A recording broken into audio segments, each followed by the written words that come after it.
হাতি ও ইঁদুরের গল্প। একটি গর্তে অনেক ইঁদুর বাস করত।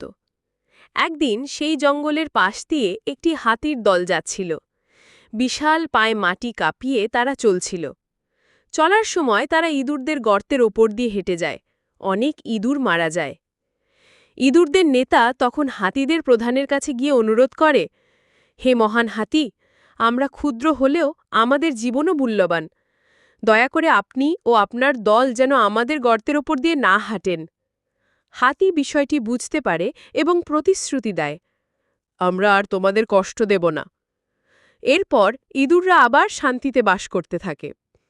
কয়েক মাস পর কিছু শিকারী হাতিগুলো ধরে জালে বেঁধে ফেলে। তখন সেই ইঁদুরদের নেতা খবর পায় এবং পুরো দল নিয়ে এসে দড়ি কেটে হাতিদের মুক্ত করে।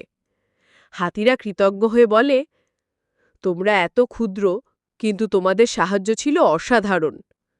নৈতিক শিক্ষা: কারো উপকার করলে তার প্রতিদান একদিন না একদিন ফিরে আসে। ছোট বা বড় নয়, প্রত্যেকেই গুরুত্বপূর্ণ।